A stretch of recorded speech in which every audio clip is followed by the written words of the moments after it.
remember when gay marriage was codified into law, and right before that, when the argument was, should the government be recognizing marriage at all? Yeah. Because there was a strain of conservatives that were saying, listen, I'd rather the government not recognize marriages legally at all versus recognizing what, Christians believe is not actually marriage, right?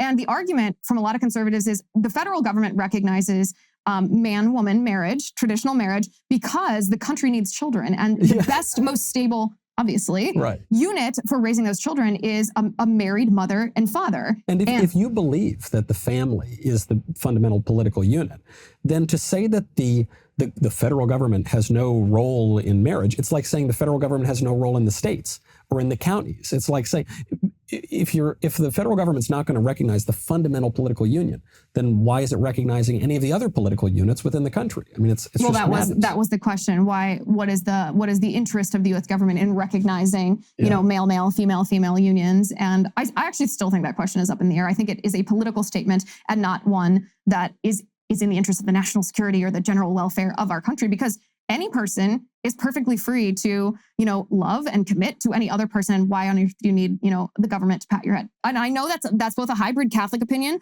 and conservative opinion, but it plays into this idea that all of this stuff should be at the state level and not the federal level to begin with. The part of it, Scalia brought up this point, which is if you've got one definition, if you've got marriage in normal states, and then you've got this farce of marriage, this kind of caricature of marriage in the liberal states, then how is your nation going to work? You've now got such utter confusion over the most basic political unit. How are you going to function? What is that going to mean for adoption? What is that going to mean when you move? If someone gets married, quote unquote, in New York, and forget about 2 men or 2 women, let's take it to its logical conclusion and say it's 2 men, 3 women, and a goat. And they just call this union marriage, even though it has no historical or philosophical grounding in marriage.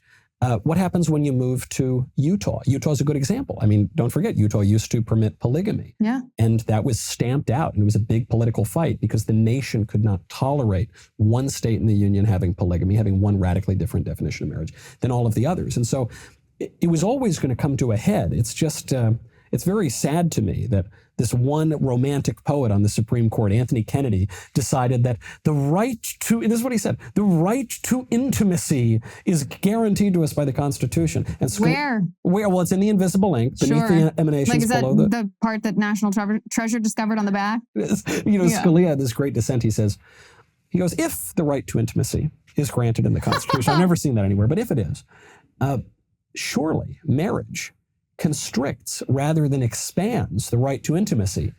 Ask the nearest hippie. I thought, what a beautiful dissent. And what a beautiful mind. Yes. My goodness, I missed that man. Yeah. But my goodness. It exposed the nonsense of that argument, which is still, we're seeing the cascading effects today. Now there is a move to legalize polygamy, as we all said there would be.